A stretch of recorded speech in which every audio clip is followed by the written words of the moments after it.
Om Shruti Smriti Purananam Alayam Karunalayam Namami Bhagavat Padam Shankaram Loka Shankaram Shankaram Shankaracharyam Keshavam Badarayanam Sutra Bhashya Kritav Vande Bhagavantau Punah Punah Ishvaro Gururatmeti Murti Bheda Vibhagine Vyomavad Vyapta Dehaya Dakshinamurtaye Namaha Om Namah Pranavarthaya Shuddha Jnanaikamurtaye Nirmalaya Prashantaya Dakshinamurtaye Namaha Om Sahana Vavatu Sahanau Bhunaktu Saha Viryam Karavavahai Tejasvinavaditamastu ma vidvishavahai.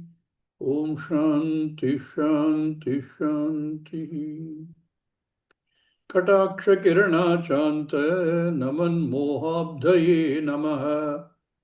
Kataksha Kirana Chanta Naman Mohabdaye Namaha. Anantananda Krishnaya Anantananda Krishnaya Jagan Mangalamurtaye.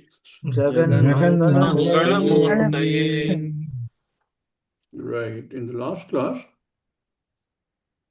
we were looking at some fine arguments that Swamiji had given. And we had agreed that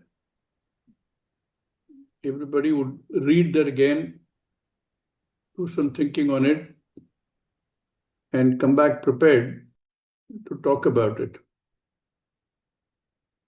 Is anybody ready with some understanding and sharing those with everybody else?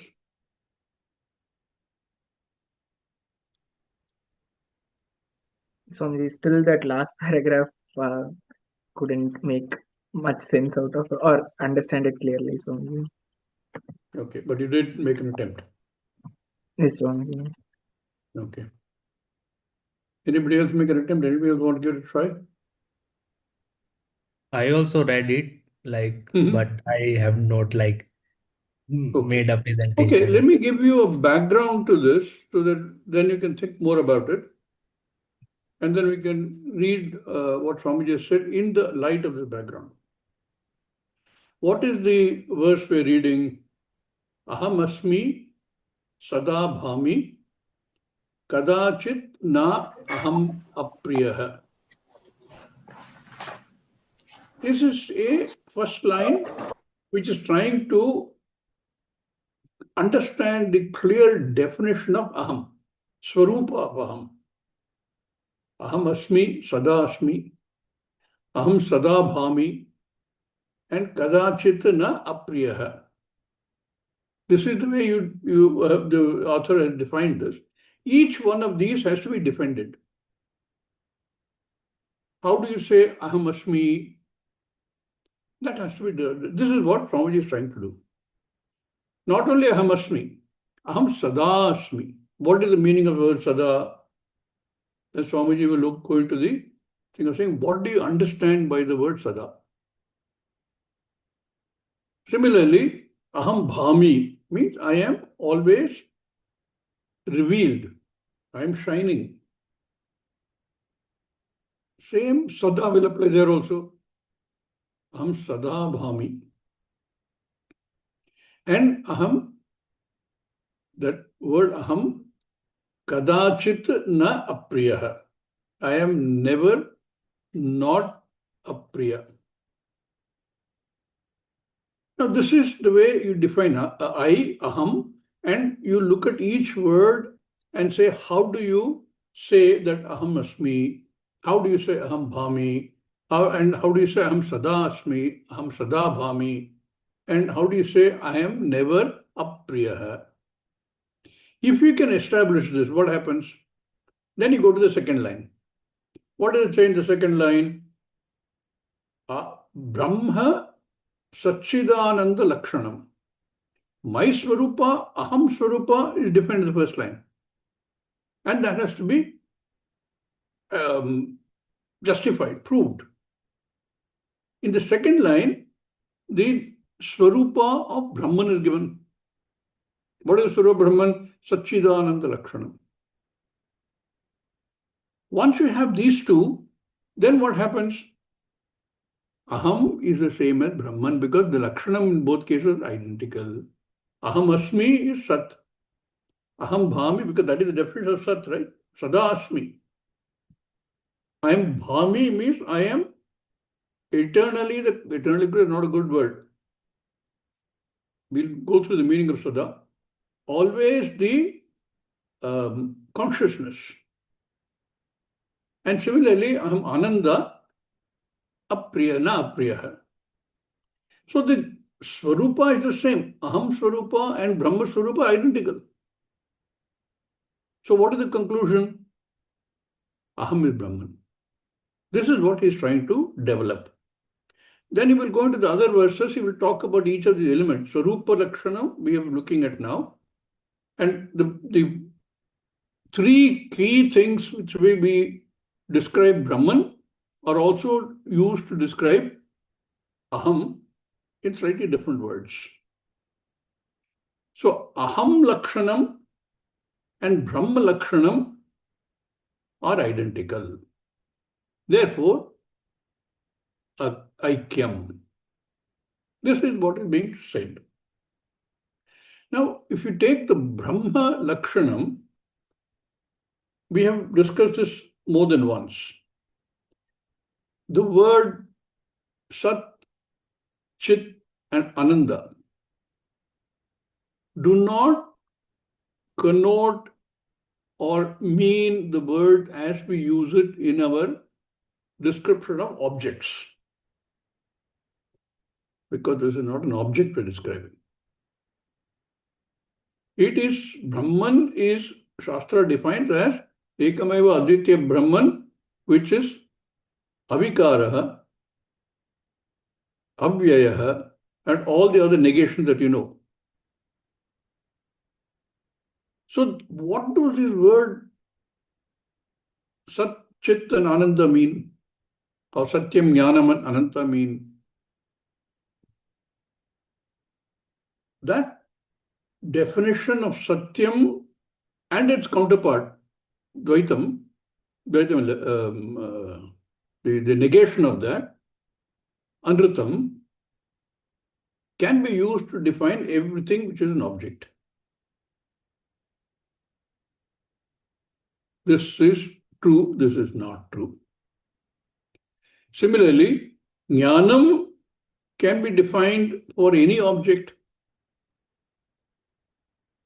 This is known, this is unknown, this is partially known, this is known only in terms of name, this is known only to a few people. And Ananda also has its negation, Anananda, and can be used to define every object. So Sat, Chit or Satyam, Jnanam and Ananda and Ananta used to define objects of this Jagat. The same definition cannot be used when we use it for Brahman, because it is not an object. Brahman can never be objectified. Therefore, we have to understand the meaning of these words when it is used to indicate, not define, but indicate Lakshyate Anena Brahman. That's what these are called the Swarupa of Brahman. How do you understand that? That Satyam, if you take one at a time, that Satyam is what makes the object Satyam and object Anritam possible. Without this Satyam, none of this is going to be existing. This Satyam is existence, is. Satyam is, Anritam is. That is this Satyam you're talking about, although you use the same word. It is existence, isness. Similarly, when we look at Jnanam, that Shankaracharya defines it Jna Dhatuvartha, Nyapti, from which Jnanam is derived, Ajnanam is also derived. So Jnanam and Ajnanam, whose existence is dependent upon the Dhatu Artha, that, and you have to understand how that Satyam and Jnanam have to be the same. They are not two different words to describe Brahman. Similarly, Ananda or Anantam has the same connotation. These are words used as Lakshyartha to indicate Brahman. Now, in the first part of the thing, when you say Aham Asmi, I am the easiness, I exist, I am. This I am has two words. Am is existence. Am, you are, he is, it doesn't matter. It is existence. And the I, the pronoun, is what indicates Chaitanya, the Bhami. So, and Anandam is Anantam. This Anandam is the source of the Anandam or Ananandam for every object. So if you understand this, then all these three are the same and they are non-separate, non-different from the Satchit Ananda that we use to indicate Brahman. Therefore, Brahma eva aham ataha. This is what the verse is trying to tell us. Now, in order to understand this, although he doesn't go into the Satchidananda Lakshanam in this thing in Swamiji, because he assumes that we have studied enough Upanishads and Vedanta to understand that this Satyam Jnanam Anantam that indicates Brahman is not the Satyam Jnanam Anantam that we use to define objects of the Jagat. But as far as Aham is concerned, we have a problem. Our problem is the Aham that I think I am. How do you do that? I and am are clear. I is Bhami, am is Satyam. We don't leave it there. We will attach something else because we find it's incomplete. We are not able to relate to it.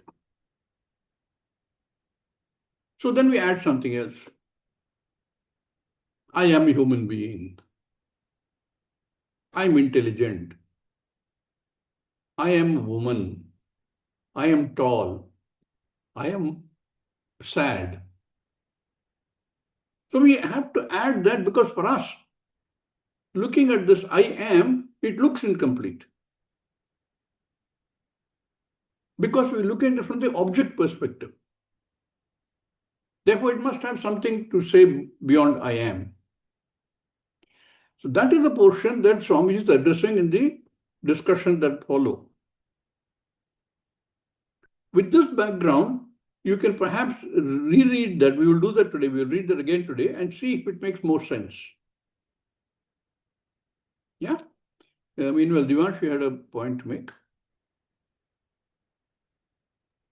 Swamiji, like when we talk about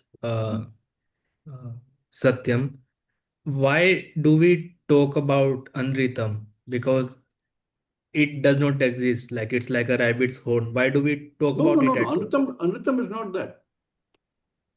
Anritam is not non-existence. This is where the confusion comes. When you say Satyam is existence from the perspective of Brahman, but from the perspective of the Jagat, the objects of the Jagat, there is Satyam, there is Anritam. That which we think is true, that which we think is not true. That which we think is partially true. That which is true only to some people. Can you You give understand? example of That the Amritam? objects of the world. As far as the Brahman is concerned, there was something as Anritam. Can you give example Confusion of comes Amritam? because both are called Satyam. Both are called Jnanam.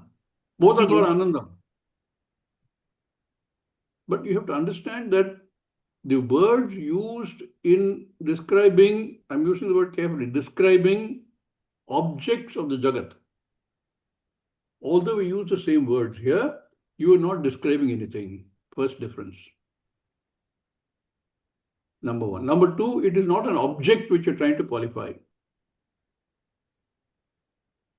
It is the nature of I, the Swarupa of I, Brahman. Do you understand? Can you give example of Anritam? In the world, see, Anritam, because it's an single object, in a court of law, what is accepted as Satyam, what is not accepted as not Satyam? There's a big difference, right? Yes. That is the Anritam we're talking about. Anritam and Satyam, because it is of the object, to reference to a particular person or a group of people. Okay, so It Anritam refers is to false. a time frame. Something may be Anritam today, maybe Satyam tomorrow, or the other way around. Right. These are time dependent, place dependent, people dependent, everything, because these are Jagat, objects of the Jagat. That's why I said the description. It is not a qualification, it's not a lakshartham. Whereas where we're talking about Satyam Jnanam Anantam, as far as Brahman is concerned, it is not a description, it is only lakshartham. And it is not of any object. Does it Okay. make sense?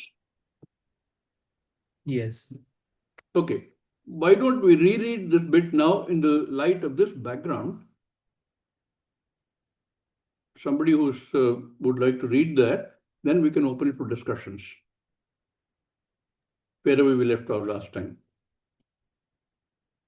Can I read, You understand Swamiji? this background is important to understand what Swamiji is saying. Can I read, Swamiji? Yeah, sure. I was thinking if there's somebody who's not read, wants to read, it's fine, but go ahead. Because you already done some thinking on that, maybe worthwhile for you to read. Okay, go From ahead. where should I read? Yeah, please go ahead. Who is there? Divyansh. Okay, go ahead, please. From where should I read? Can somebody indicate what is the point we stopped? From the Where all 41 this, second paragraph Page is 43. 43, next Second Atma is paragraph. Ananda. but Yeah, no. that we stopped paragraph here. 41 second I paragraph want to is go back to what we read last time and we stopped because it's not clear. 41 Okay, second 41 paragraph. second paragraph. Last time we started with 41 second page. Yeah. No, I don't think it'll be that also. I'll tell you where we have to start. Like in fact, without Satyam being Nanam. Yeah, We 42. we started in last class from 36 second para, but we got confused at 41 second Yeah, para. okay. But okay, what Swamiji has done, I told you there are 4 words here in this we need to understand. Sada, Aham Asmi, Aham Bhami, and Na Priyaha. Four words are there, 4 groups of words are there. Swamiji starts with Sada. You don't necessarily have to start with Sada. We can stay with Swamiji and start with Sada. And then we go to the other 3 words as well. Yeah, okay.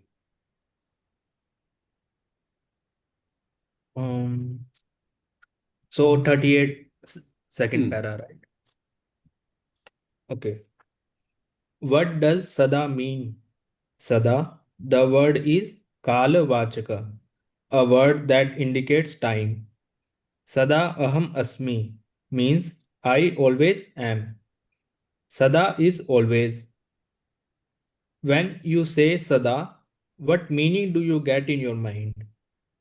What is construed by the word? Sada means in the past, present, and future. What is the length of the time for This Sada? is how it starts, by saying that the sada that we normally talk about is the sada that we normally understand for the objects of the world. He is going to now refute that. The rest of it is a refutal, negation of sada being a time frame. So read it with that in mind and listen to it with that in mind. So, Swamiji, can we say that Sada is all the time, and even when when the time is not there, then also it is? Correct. Sada, that's what we will see. We'll read that. Let's read that and see if we can make that understanding clear for yourself. Hmm. What is the length of the time for Sada? Suppose you say this person is eating Sada. What does it mean when you say Sada eating? It is not that Sada, the whole day he is eating and day after day he is eating. Or if one says Sada, he is sleeping, does it mean he is always sleeping? No. These expressions are all apekshika, relative. If someone says Sada, always, I will be in heaven, the first thing is it is not Sada because you are using a future tense. I will be. Therefore, your Sada implies a beginning. Your Sada has not yet begun. Sada, you are dreaming. That's all. You are dreaming all you are dreaming that you will be in heaven Sada. But the heaven has not yet begun and therefore it is not Sada. What is Sada? It means always. Think about a time when this Sada began.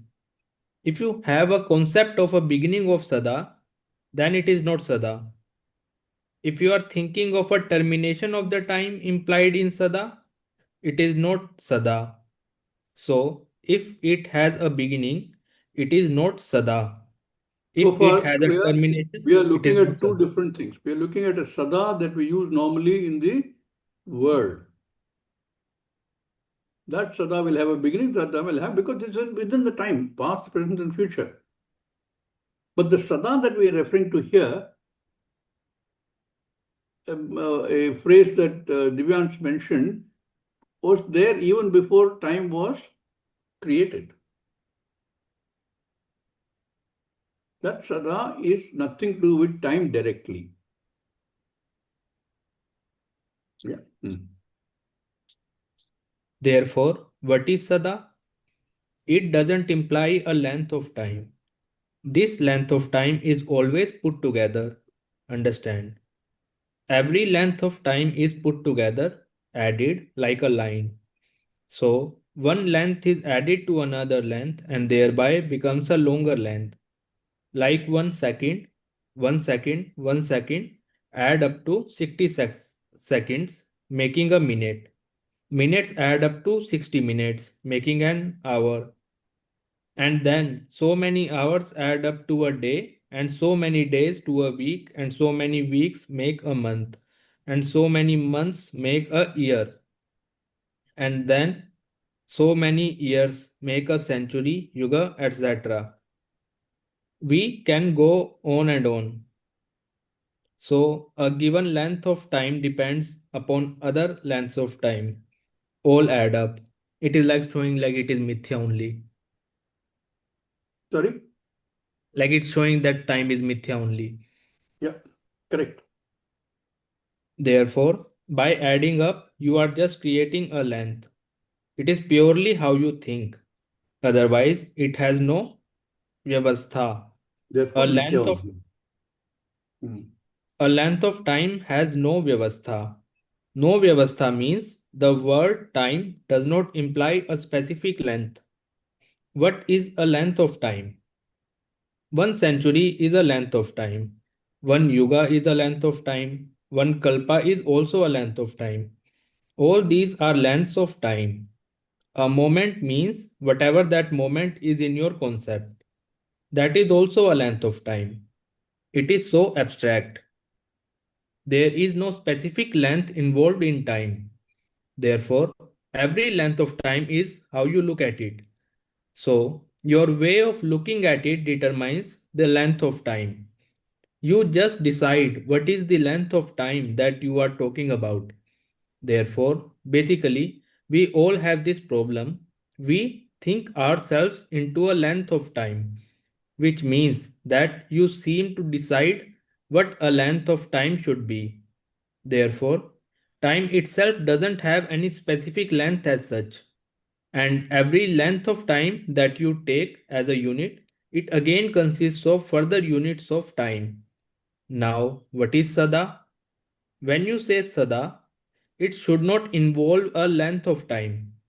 Any length of time begins and ends. A given length has a beginning and a termination. Therefore, Sada cannot imply any length of time. If it doesn't imply any length of time, that Sada is only now. Sada is now means that which is the Adhisthana of Kala itself. You have to understand this very well. You can very easily gloss over this. Therefore, every length of time is nothing but Sat Adhishthanam. In fact, Sarvam Sat Adhishthanam, everything is Sat Adhishthanam. Anything is because it has an Adhisthana. So, any length of time is itself dependent upon the observer. The observer is Drashta and Drashta is Chaitanya. And therefore, that Chaitanyam Aham Asmi, Chaitanya Rupena Aham Sada Asmi. Both when I think of time and when I don't think of time. That is the real meaning of Sada. There is no other meaning for it. It doesn't come under Kala, meaning within the scope of Kala, and thereby Kala Avichinnatvam is not there for Sada. Kala Avichinnatvam means qualified by time. An existent object is what we call a Kala Avichinna Vishaya. Kala Avichinna Vishaya means an existent object. That means like it came into existence and will go out of existence. All the objects are within time. Correct. When you say that anything is existent, that means it is within time. Here, the Vastu is not existent in that sense. It is not within time. The very Kala is existent depending upon existence, and that existence is the Vastu. Therefore, Kalasyapi Adhishthanatvat Sada Aham Asmi. How do you know Sada Aham Asmi? Sada Aham Bhami. So, Sada Aham Asmi Kalasyapi Adhishthanatvat Sadvastu Aham Asmi. And this Satvastu alone is predicated as you, Tattvam Asi Iti. And with reference to that Satvastu, it is said Tat Aikshata, which means that Vastu is also Jnanam. Otherwise, that kind of Ikshanam before Srishti, Jagat Shishtehe Prak Yad Ikshanam Asti on the part of the Sat Vastu is not possible. I think, Swamiji, this Ikshanam is that when we say that Brahman decided to create this Jagat. No, Ikshanam is that to be able to see. It's an action of seeing. Okay. See, in this, when you say Brahma Aikshyat Tat Srishtva, and then you also say it Pravishat, Pravishat. which indicates that there has to be a sentience, a consciousness. The difference between the consciousness that we know in the Jagat is the consciousness that we talk about saying I know because I have a brain to know. Correct? But this consciousness, Chaitanyam, is not that. This consciousness that we talk about, sometimes people call it universal consciousness, not even that. The very consciousness which gives existence to the consciousness or non-consciousness in the Jagat, that consciousness, that is called Chaitanyam. So in every point of this thing, you have to understand the difference between what refers to objects of the Jagat and what refers to Brahman, which is nothing to do with Jagat. We unfortunately use the same word because we are constrained. What do you do to describe Brahman to somebody? How do you not describe even? How do you indicate Brahman to somebody? You need words. And the same words are used, and the word then, because we already so conditioned to use these words for all the objects of the Jagat, those are the ones that first come to our mind. So each of these, the words that are used to indicate Brahman is not a description. Whereas in the Jagat, in some form or the other, the description which separates one from the other. I know this, I don't know this. That separation is there. I know only the name, I don't know the content. So those are the kind of separation you will get in the Jagat. But all of them, they have their adhisthana only in this one Nyapti.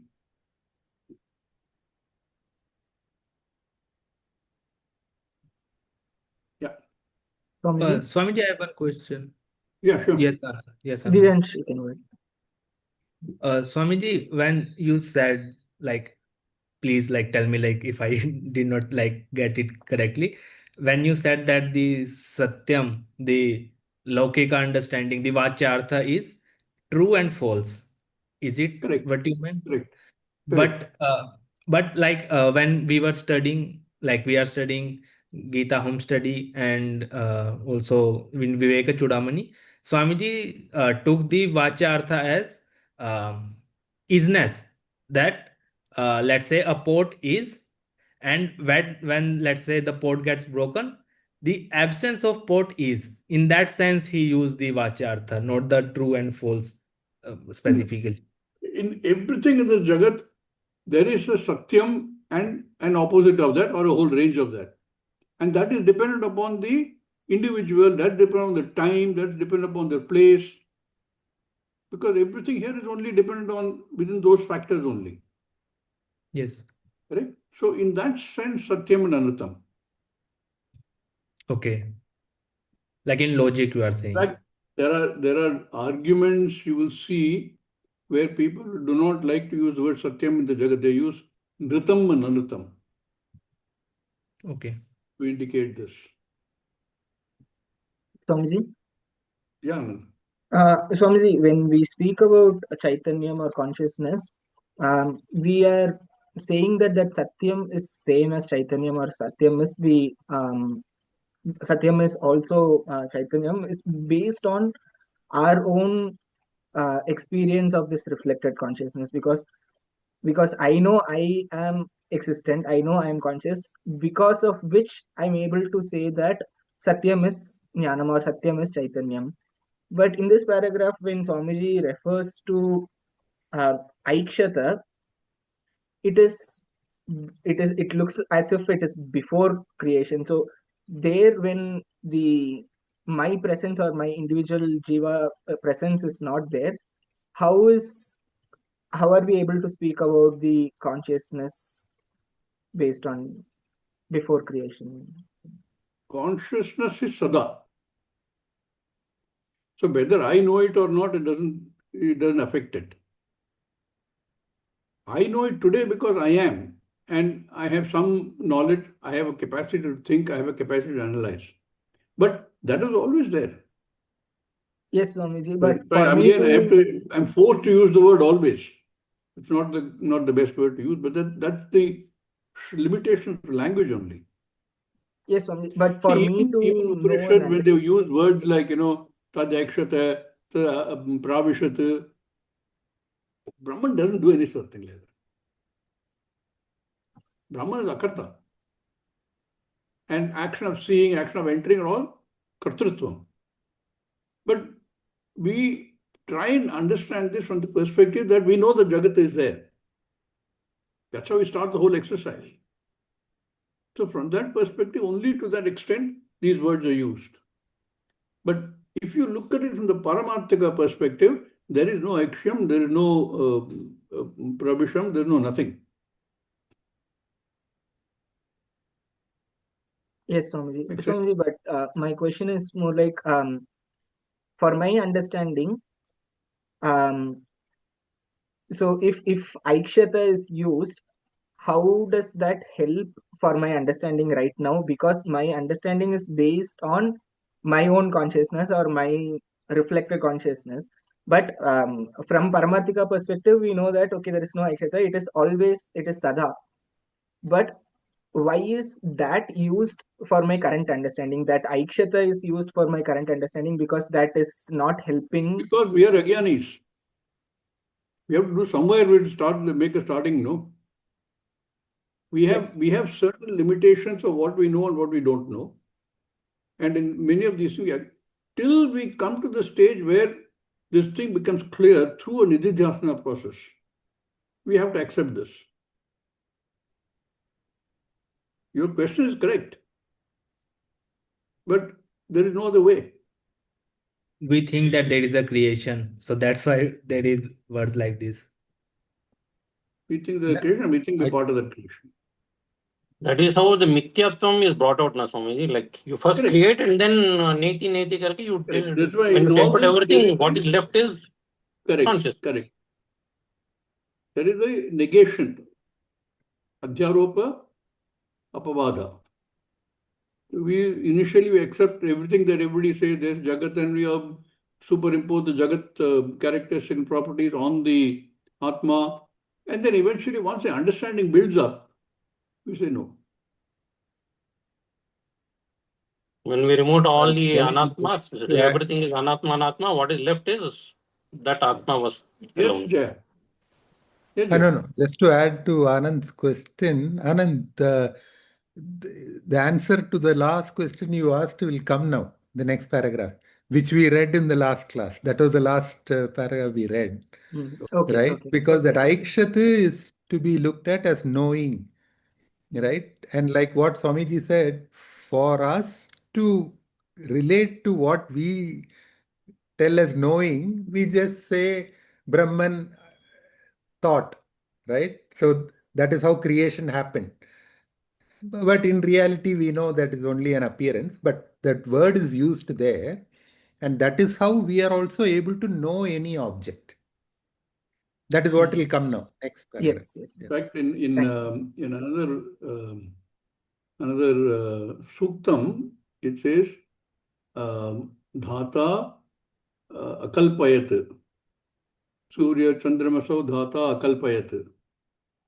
Knowing how it was all earlier before the previous kalpa, he recreated this.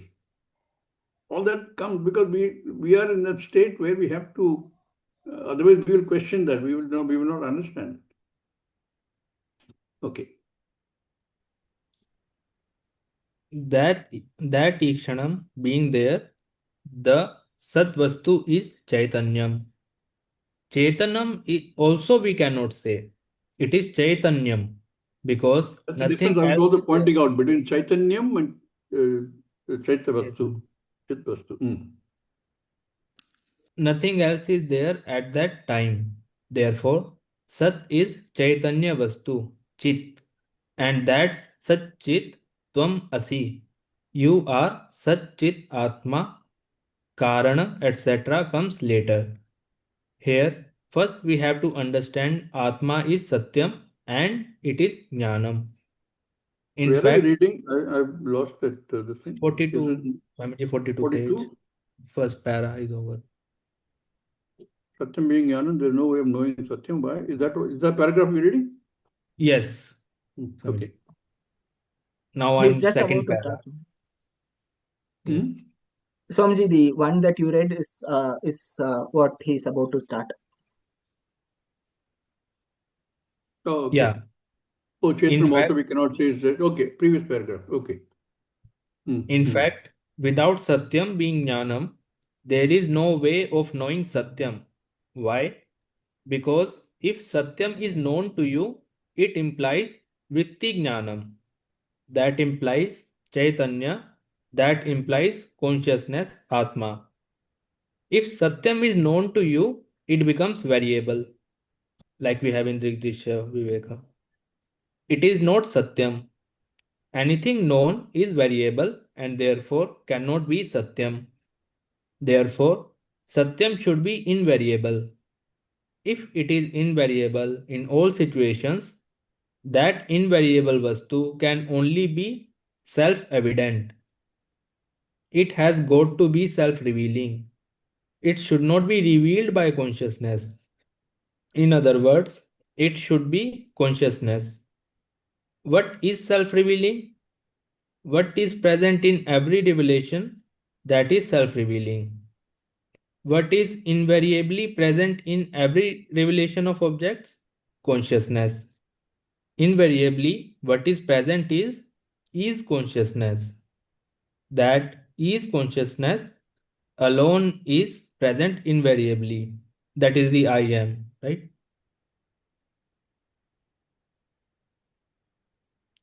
No, that is the easiness. The easiness. No, I am. I am. No, I am. Yeah, okay. The easiness. You should again. I am again comes to the body mind sense complex. No. No, that is because of wrong interpretation. I Hmm. am. We won't say body mind complex. There's something else must come. I am The old. I easiness. am The very fat. I easiness am. is consciousness. When we say the easiness, that particular easiness, which what we say is this body is, I Or you is. can call it amness. Yeah. That's why I try and say I is rather than I am. I is. Yes, I is, sorry. Hmm. That is consciousness alone is present invariably. Therefore, whether it is Shabdam va, Rupam va, Sparsham va, Rasam va, Gandham va, in all of them, the invariable presence is only Chaitanya. Chaitanya is. That is goes on joining everything. Any object or thought is recognized as is. Even absence is recognized as absence of some existent thing. At least the thought of the object has to be to recognize its absence. When the thought of time occurs, time is. Time awareness is. When distance comes, distance is. When an object comes, object is. Object bhati. Astitvena bhati. In that bhati, bha is consciousness. That is the same consciousness. Consciousness is. What is consciousness. Like every object is has isness and the bhati aspect. Hmm. Therefore, sada Swamiji, aham. what is astitvena? Astitvena? Sorry, Astitva, existence only. Astitva is existence, Oh, base. that's the okay, okay. Therefore, sada aham bhami. Bhami when deshakala are there, and even when deshakala are not there, as it happens in sleep. That is the meaning of sada aham bhami. Sada aham asmi, therefore sat. Sada aham bhami, therefore chit. This is how he builds this. Aham asmi is sat. Aham bhami is chit. So the equivalence now starts to develop. Then later, the second line when we go to, it becomes very clear that what we are trying to do is to find the aikyam between the aham shabda and Brahma shabda. Till now we had read Swamiji, so are we discussing anything? It's open. Any observations, anything that occurs to you? Does this all now make more sense now that we have a background on which we are reading this? What we are trying to establish is Aham Asmi, Aham Bhami, Aham Ananda is the same as Brahma, Satyam, Brahma Jnanam, Brahma Anantam. That is the Aikyam this verse is trying to establish. This is really Nididhyasana. I have one question. Yeah. Maybe like it will be a bit out of context, but like when can I ask Swamiji? Sure. So here we are discussing about sleep here, and I think Jayaji in some previous class said that the experience of absence in deep sleep is because of the last vritti in the mind, where is there is total absence. And when we wake up, we recall about that vritti and we say it was total absence. But when here we say that in sleep, sada bhami aspect is there. So it's not talking about some vritti jnanam, I think. It's about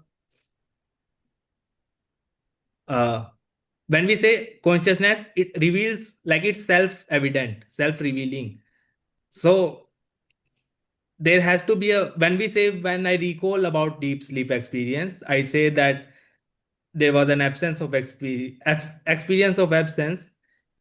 Is it about the vritti jnanam of the mind, or is it about the sada bhami aspect in the deep sleep?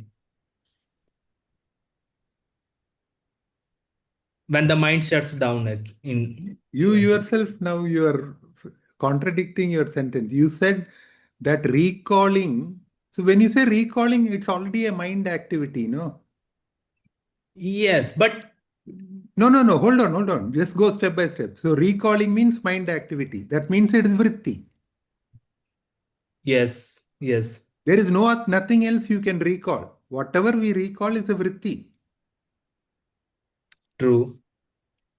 The bhami here refers to that which shines, because of which we are able to say, I know anything. So just a formation of vritti will not give you knowledge. That bhami aspect is what allows us to say, I know, and then say, I experience. So there is that is why it is called consciousness shining on the or illumines the vritti. That is why bhami is used. So bhami is that satyam jnanam anantam. That is jnanam. So when we talk about in deep sleep, Divyansh, Jayaji's answer last time was to your specific question, Of saying that recall. my mind is not active, how do I know? That was yes. specifically for that only. He was not really talking about Bhami at that time. But now what you're talking about is saying that this Aham Asmi, Aham Bhami is true when I'm waking, when I'm asleep, when I'm dreaming, all the time this is there. That is all he's trying to establish here. When I'm in any state, it is there in Balyavastha, it is there in Jagrata, it is there in Yuvavastha, it is there in Vruddhavastha. Asmi Bhami is there in all of them. These are variations within the Jagat. And that Asmi Bhami continues to remain across all of them. That's all he's trying to establish. Yeah, that is Sada. I think that Jayaji's last time's absence of thought too, again, the recollection of the thought in between what happens is consciousness existing in between those two times also. From the time the mind has switched off, from the thought has switched off to the absence, and again recalling the last thought of the absence, in between what was there is that consciousness. That knowingness is always there. Correct. See, this consciousness, this Chaitanya Swarupa, remains even, let us say, when the body is gone, is dead, and you have not got a new body yet. Even then, Chaitanya remains. Only thing is, the medium of expression for that is not available, like in sleep. In waking, you have a medium of expression. In dream, you have a medium of expression. In sleep, you don't have that medium available. But consciousness remains. Just like in any insentient body, also consciousness remains. There is no way it expresses itself.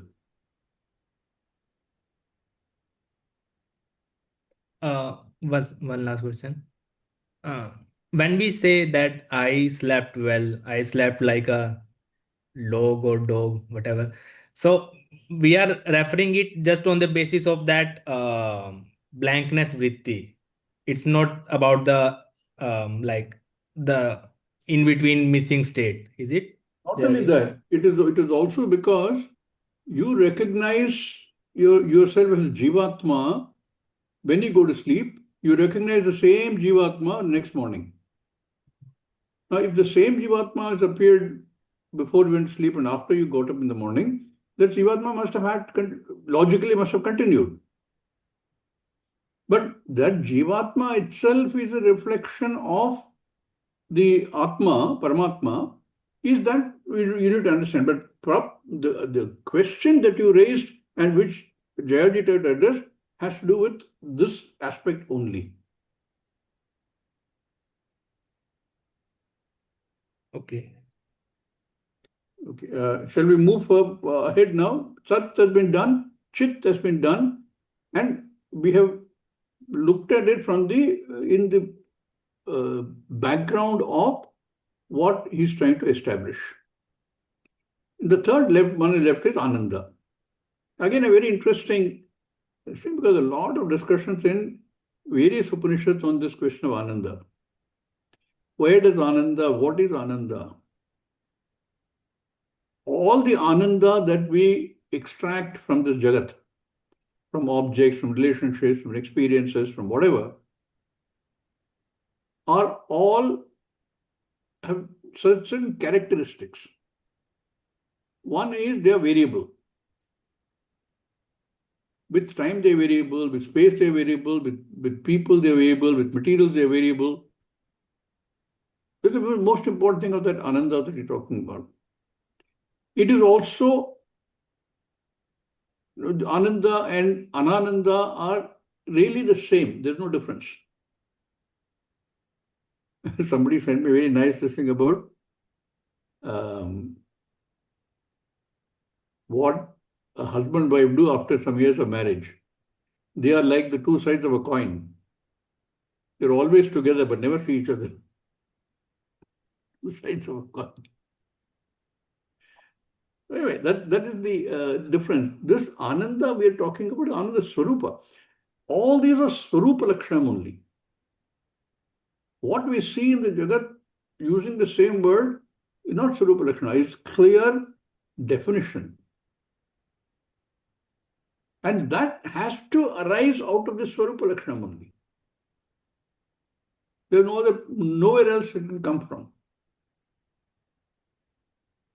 Otherwise, if an object was the source of Ananda, any object, then it will always be giving you Ananda. It will always give everybody Ananda. Doesn't happen. Swami used to give an example. You love Imam Pasand mango. And in season, you get somebody sends you a whole carton full of mango. You're eating that and enjoying yourself. And then suddenly you get a message saying that his son in studying somewhere else in the US or Ukraine or wherever has got into crossfire. Or ICE guys have got hold of him. What happened to the Ananda that the Imam Pasand was giving him? Turned to ashes. The Ananda that we know, that we experience, the Apekshika Ananda, which are relative, which have ups and downs, which have a whole range of things, is not the Ananda we talk about in this. I'm sure Swamiji will cover a lot of this in the next section. Atma is Ananda. Let's read that and then we'll continue reading the next verse. Next, Atma is Ananda. Ananda means what? Ananda is that which is Priyam. The object of Priya is Ananda. It evokes Ananda in you. That is an experiential word. We are using it for Swarupa. An object of Priyam, an object of love, an object that you love, you like, is the source of Ananda. Now that object, an object of love, is it a source of Ananda? There are many arguments about what is the source of Ananda. One argument is that the object of love is a source of Ananda. Therefore, what? There are many objects in the world which are sources of Ananda. For whom? For you. But what is looked upon as a source of Ananda by you is not looked upon by another in the same way. And even what is looked upon by you as a source of Ananda now may not be looked upon by you as a source of Ananda later. Therefore, we have to look into that. What you like is a source of Ananda. Is there an object which is a source of Ananda, which you love, which you like? Is there a source of Ananda outside? Is it an object? No. What I really like is not a given object because the same object may not be a source of Ananda to another person and even to me at another time. Therefore, we cannot give the status of being a source of Ananda to any object. That idea is gone. And when that is gone, then what is the source of Ananda? If any object is not the source of Ananda, then what else is left out? There are only two things, Drik and Drishya. Asmin loke dvau hi padarthau sthaha. Vishaya and Vishayi. Understand? Therefore, if Vishaya object is not the source of Ananda, then what is the source of Ananda? Vishayi. What is left out is only the subject. If the object is not the source of Ananda, the subject is the source of Ananda. And in fact, do you know what is happening whenever you smile? When you say E, like when you say cheese, whenever there is an object that makes you smile, an object which makes you go E, when you say, I love this object, what do you really love? That E you love? That particular fellow who goes E, you like that fellow? But ooh, you don't like ah, you don't like, only E you like. That is why they make you say cheese before taking a picture. That E makes you smile, and therefore this E fellow is what you like, meaning you want to be going going E, smiling all the time. Therefore, whom do you like? You like the pleased self, not the displeased self, only the pleased self. Atmanastu kamaya sarvam priyam bhavati. Brihadaranyaka Upanishad. That is the argument here. The most beloved object in this world is not any object as such. That love towards any given object that you love is only a transferred love. It is a love for the pleased self. It is a transferred love because that object makes you smile and the smiling you is what you like. Therefore, your love is not for the object, it is love for the subject. It is love for the Vishayi, not for the Vishaya. And suppose the same object which made you go E, suppose it makes you go ah, oo, then it is no longer loved. That object is not loved. The object that is loved is only the object that makes you smile. Therefore, all love is a transferred love, the love of that pleased person. It is all transferred to an object or a situation. Therefore, Atmanastu Kamaya Sarvam Priyam Bhavati, the most beloved is the pleased self. We can stop here today. We'll continue in the next class. Maybe we can start from the point where he talks about Ananda. Om Purnamada Purnamidam Purnat Purnamadachyate Purnasya Purnamadaya Purnameva Vashishyate Om Shanti Shanti Shanti Shanti. Harihi Hari Om Sri Gurubhyo Shri Namaha Gurubhyo Namaha. Harihi Hari Om Om.